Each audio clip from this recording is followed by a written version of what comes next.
In 1958, U.S. Virgin Islands Senator Theovald Moorehead penned a now famous editorial to the Virgin Islands Daily News.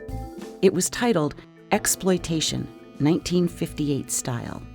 He wrote it a year and a half after the establishment of the Virgin Islands National Park. What my father wrote in 1958, it's uncannily relevant now. We don't like to be disregarded as being of no consequence. No amount of money spent on St. John can make up to us for the threatened loss of our rights as citizens. It's serious in St. John. I don't think people realize how serious it is. You know, the disparity. Senator Moorehead saying that, okay, it just needs to be inclusive of the community's happiness. People can move here, we can have this tourism-based economy, but everybody needs to work together, and there needs to be a sort of holistic and healthy approach to development. I think a lot of his worst fears have been realized in the sense that today, I think most people from St. John are not happy with the way things have gone. He had the foresight to anticipate the context in which we live. I feel like, or it's not even, I can't even continue to express it as a personal sentiment. It's how we're existing right now. And that overall concept is ownership of space. The ancestral native experience has been compromised. We exist in a space that's losing itself, it's losing its soul. The essence of this space is terribly eroded. We have to recover some of our important advocates and heroes from history, and Theobald Moorehead being one of these figures. Curriculum changes will then allow us to properly contextualize a lot of the power dynamics that we're seeing today, but also allow us to situate ourselves better in the landscape so that we aren't necessarily reinventing the wheel in a lot of the advocacy work and even the intellectual work that we're doing, but rather continuing a very long tradition of advocacy in the U.S. Virgin Islands and in St. John in particular. Senator Moorehead was a man of the people and for the people. He served as St. John's Senator for 16 years, guided countless numbers of Boy Scouts, represented St. John in both the first and third Virgin Islands constitutional conventions, worked to build and promote local tourism ownership through the St. John Corporation, and was an active member of the Nazareth Lutheran Church. He was born on St. John, then a colony of Denmark. Born November 1st, 1916, to Eugenia Theodora and Edward A. Moorehead. His family lived in Cruz Bay, where his father was a constable. He had 6 older siblings, one of whom was Myra Keating Smith, for whom the clinic on St. John is named. Less than a year after his birth, St. John was sold, along with St. Thomas and St. Croix, to the United States for $25 million in gold coin. St. John was now St. John, but Theobald and his family were not granted U.S. citizenship until 1932. And even then, their rights were limited. Virgin Islanders today still cannot vote for President of the United States and do not have full congressional representation. The U.S. Virgin Islands are an unincorporated, organized territory of the United States. They are also a non-self-governing territory under the Charter of the United Nations. The UN Special Committee on Decolonization includes the USVI as part of its work towards global decolonization. Understanding the political status of the USVI is key as we consider how Theobald Moorehead's work in the past, on behalf of his people and the islands, relates to contemporary discussions on St. John. We also need some background on how Senator Moorehead became such a prominent and influential figure. Theobald, or as he was known to his family, Tovey, grew up in the heart of Cruz Bay. Their home was located in present-day Midas Plaza, next to Cruz Bay Park.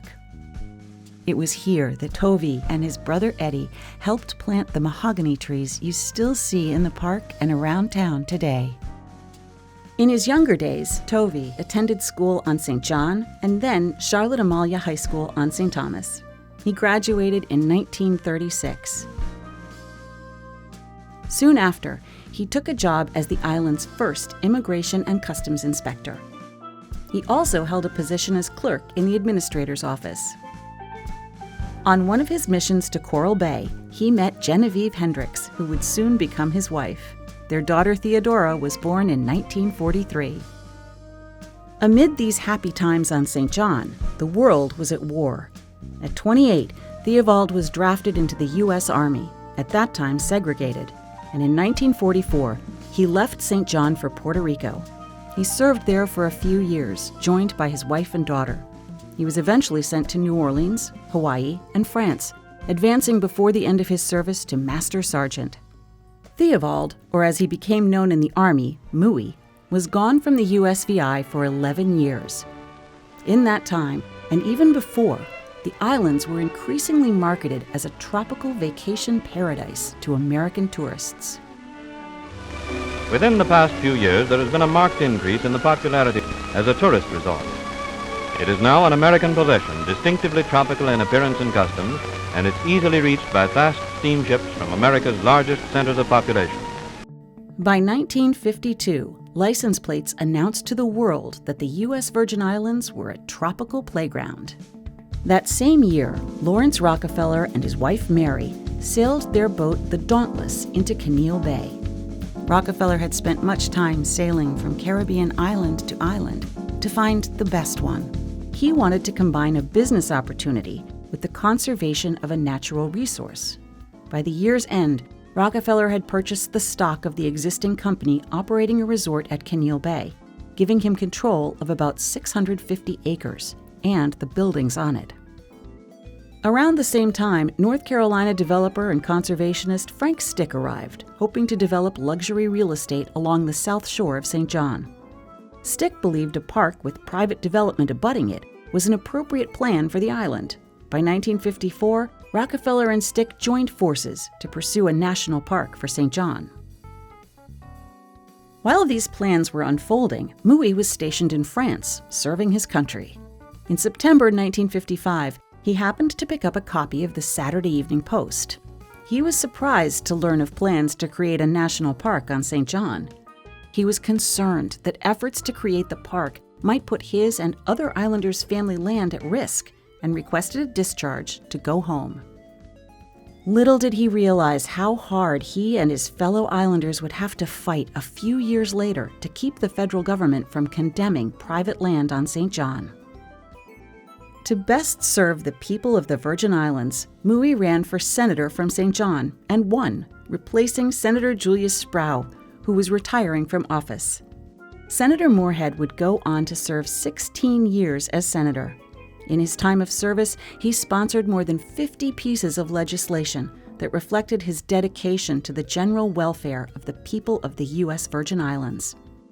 He also opened a community bar, Mooey's, the same month that the park and resort were established. Mooey's is the longest-running bar on the island and continues to serve as a meeting place for Virgin Islanders and first stop for anyone coming off the island's passenger ferry.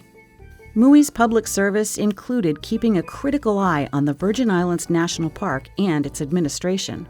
He paid close attention from the moment he read about it in the newspaper through its establishment in 1956 and until his final days. The editorial section of the Virgin Islands Daily News was also paying attention. A 1958 editorial about St. John read, "It is clear that the once peaceful island is much disturbed. The inhabitants have developed a feeling of apprehension and insecurity, and this has been influenced by the belief that their way of life is being tailored to fit the pattern of scheming exploiters. No concession should be made that will lead to further restrictions being imposed on the inhabitants, who should be placed in no less favorable a position than they were prior to the establishment of the park." The careful attention was warranted. In 1962, an attempt was made by the U.S. Congress to condemn a considerable amount of private land on St. John. A bill to expand the boundaries of the Virgin Islands National Park had been introduced in the U.S. Senate in August 1961 and then passed in June 1962. It included a condemnation clause to acquire private property within existing park boundaries and newly proposed expanded ones. Virgin Islanders, though, only learned about the bill in September 1962, a full year after it was introduced. The San Juan Star had reported that the House version of the bill failed to pass under a suspension of the rules with no debate. One congressman, Representative Jack Westland from Washington State, raised concerns and convinced his colleagues there should be a debate. Westland would soon become a key ally of the no condemnation movement on St. John. The situation was urgent. If the bill passed the next round, many families would be forced to sell their land. Time was short. Island residents sprung into action. Moorehead quickly gathered 200 signatures of Islanders in opposition. The chairman of the House Subcommittee on National Parks, Representative J.T. Rutherford from Texas, came to St. John to learn more about local perspectives. After meeting with Senator Moorehead, retired Senator Julius Sproul, and other residents, Rutherford agreed to submit an amendment that would remove the condemnation clause. But Moorehead was not taking any chance. On September 16th, he flew to Washington, D.C., armed with a second petition of 700 names, signed by almost every resident. Moorehead lobbied in Congress for up to 18 hours a day. Political support against condemnation grew locally and nationally.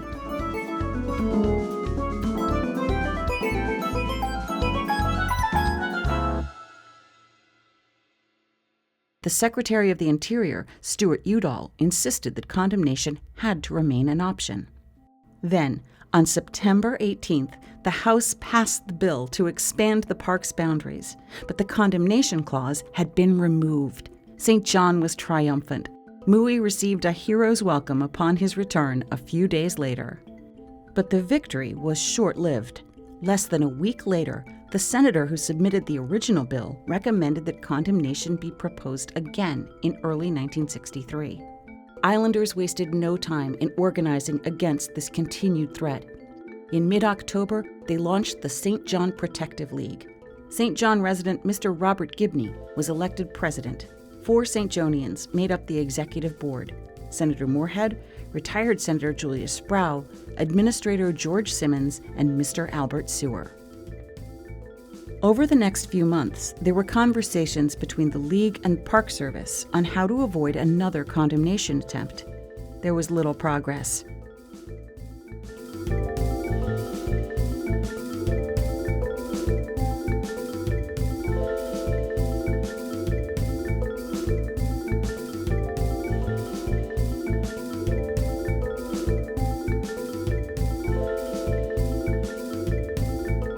Then, Islanders received word that Jack Westland would arrive in mid-January on a fact-finding trip.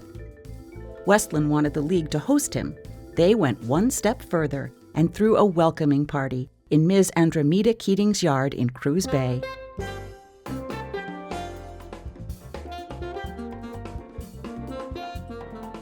Westland promised to fight any future attempts at condemnation. None ever came. Today, some Virgin Islanders are concerned that St. John has turned into a place focused on tourists, not by condemnation, but by a combination of forces that has nonetheless created spaces designed mainly for the needs and wishes of tourists. Senator Moorehead warned that this might come to pass. We no longer believe that we, the people of St. John, are considered of any importance in the minds of the sponsors of this park, and we no longer believe much of anything we are told by Mr. Rockefeller. We believe that 750 Virgin Islanders do matter. We like tourists, but we will not sacrifice ourselves to make this a happy place for tourists. What we want is a happy island, happy for everyone, including ourselves. It is not headed that way.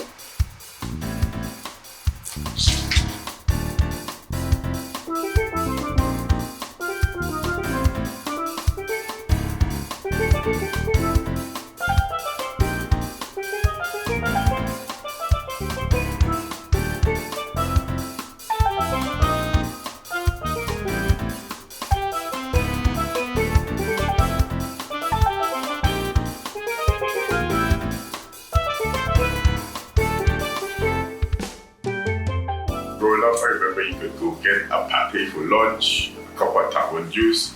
They had a truck, you could get a frico. At the end of the day, when Ray would bring the truck and park up right there on the dock in the afternoon. I remember coming off the boat from school, you'd go get a frico, go home.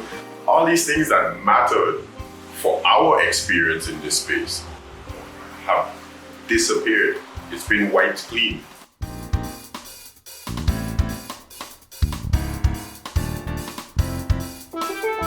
What's occurring on St. John today, I think, is the most aggressive current manifestation of what has been a consistent and growing problem within the entire U.S. Virgin Islands post-development decades and post-tourism, and that is the coupling or the combination of an unequal and dependent political model, i.e. being a colony of the United States, with a tourism economy that overwhelmingly values a very constructed vision of sea, sun, and sand, as well as a fantasy of escape that's either usually framed as hedonistic or healing within the borders of the U.S. empire, hence no passport required.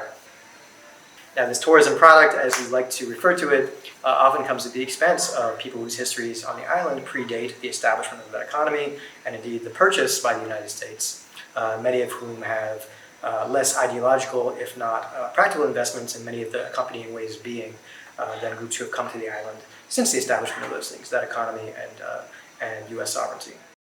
Our industry, our businesses, the overall context, especially here in the Cruz Bay town area, caters more than anything only to the folks who come in who are transient.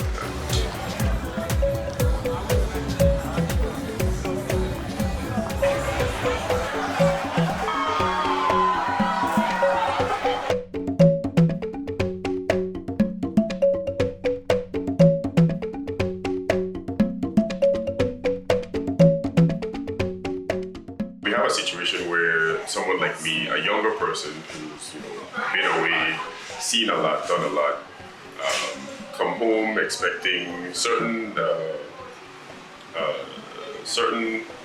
I don't want to say services, but certain pleasures, and one of those just being having a comfortable space to be, and you would walk around town and all the bars are pretty white. The restaurants are pretty white. The food is very American. It's very far removed from our shores. I mean, I can't even, it's such an unfortunate reality that you can't take a stroll down the street and get a bowl of kalaloo or something. You can't get a cup of tamarind juice or some sorrel. A lot of people just don't want to be in town because it's that uncomfortable. Folks stay home. And what are you coming to Cruz Bay to do? Where you going? What are you eating? What are you drinking? Man. This has become such an alienating sort of environment for so many people that the Virgin Islands presence tends to get lost, at least within this commercial center.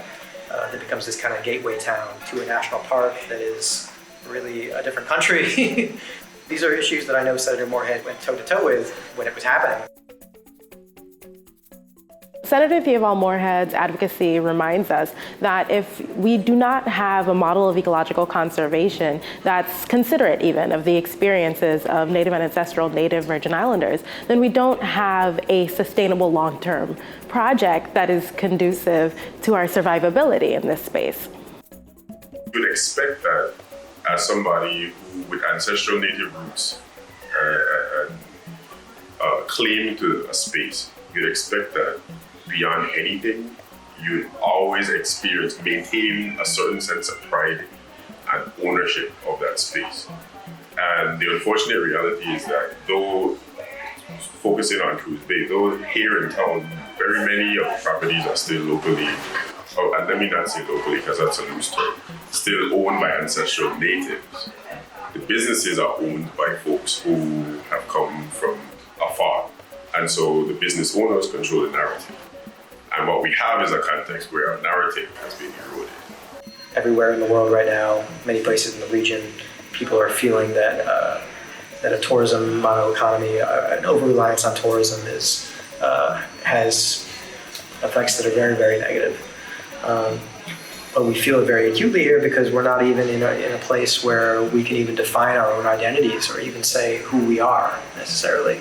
We're still living in that tourism economy that's here's within the borders of the U.S. empire. Come escape, come appreciate the pristine beauty of the landscape. So much for the people.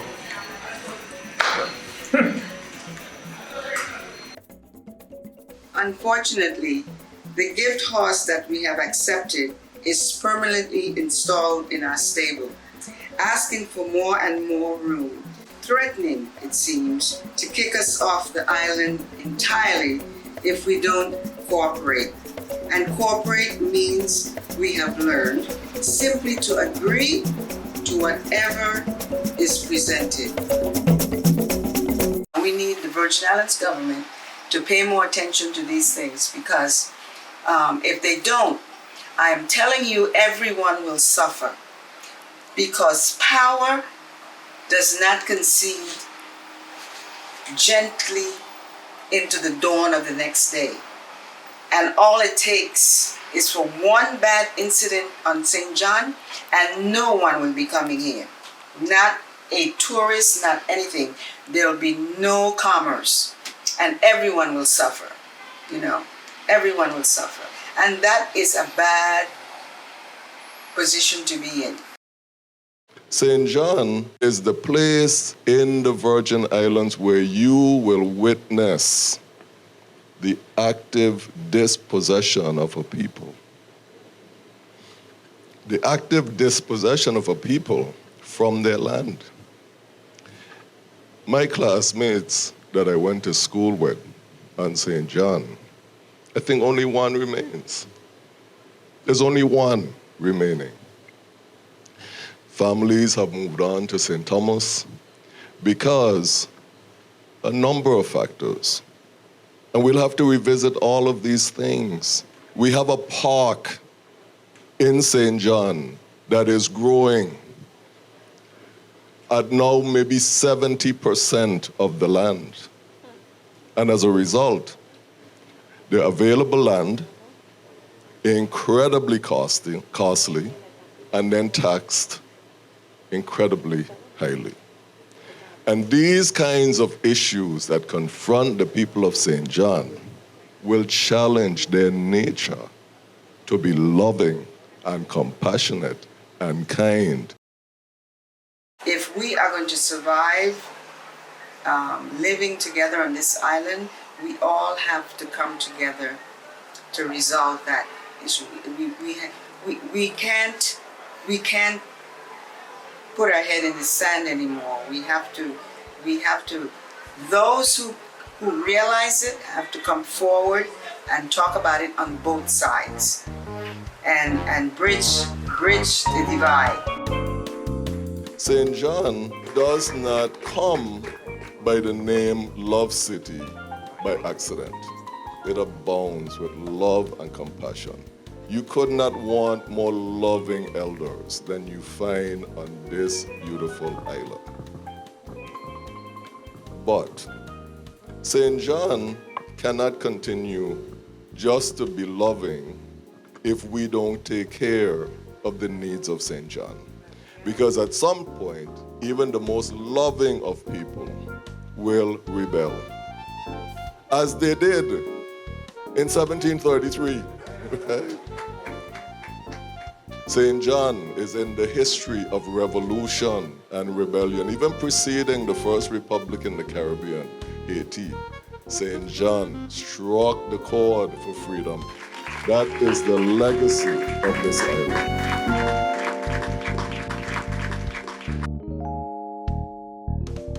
Resistance is a very VI project, whether we're talking about 1493 in St. Croix, 1733 in St. John, 1848, 1878, the many union strikes against unfair wages that took place in the U.S. Virgin Islands, we come to realize that there is a vein of VI thought deeply concerned with questions of freedom, of justice, of humanity, of anti-racism, addressing classism, and in many cases, even gendered critiques of power. some of the greatest thinkers in the African diaspora are Virgin Islanders and or people whose ancestry lies in the U.S. Virgin Islands. Whether it's Edward Wilmot Blyden, the father of Pan-Africanism, Hubert Harrison, one of the lead Black radical socialists of Harlem, Nella Larson, Dr. Barbara Christian, a renowned Black feminist thinker and critic, we can begin to trace this process of theorizing freedom in the U.S. Virgin Islands. And we start to recognize that our current political status, as well as our dominant luxury tourism economic model, are actually both deeply incongruent with some of our most cherished values as U.S. Virgin Islanders. There's a lot of positive opportunities to go forward in St. John. We just have to realize and accept and deal with what is and stop covering it up. What's the solution? How do we start to turn it around? You know? Yeah. And so a part of that too is just getting the ancestral natives to feel empowered again to want to be in this space.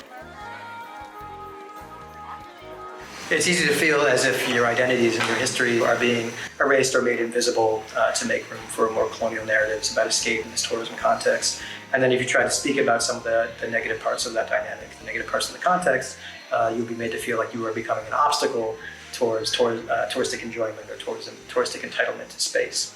And of course, there are many individuals, businesses, institutions whose ties to the Virgin Islands, or they have fairly recently relocated to these islands, who are explicitly upholding some of those narratives and, quite frankly, don't like dissent. So how does one operate within a tourism environment within that context? It seems to me that you have to be vigilant all the time about how those colonial narratives are embedded not only in the industry, not only in the tourism industry, but in the broader society and thus also in yourself. So you have to always be sort of thinking of ways to either subvert or to challenge or to disrupt some of those colonial narratives that are embedded all around you. And for me, sometimes, in this moment at least, it means simply making space. It means leaving the doors open towards critical voices, making room within tourism-oriented spaces for community uses of space that is collaborative in approach.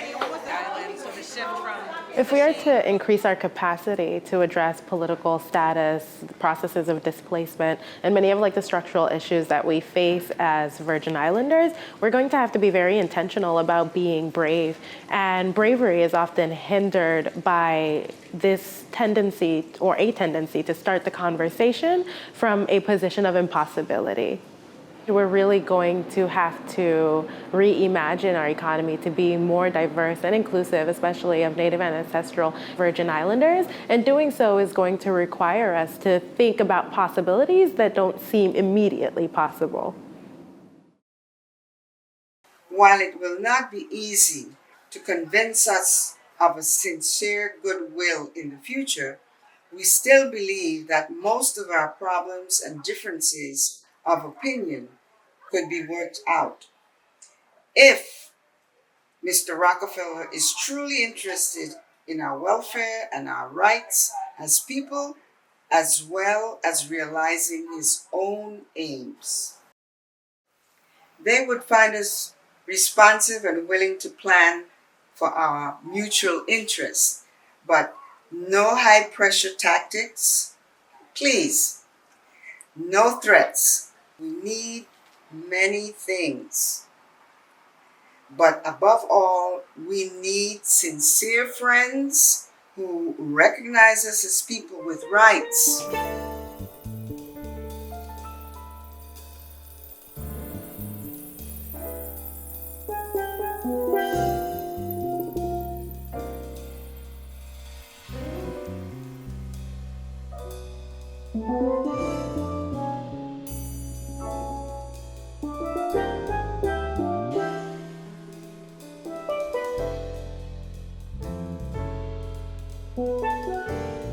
Peace demands person-to-person action rather than dollar-to-person programs.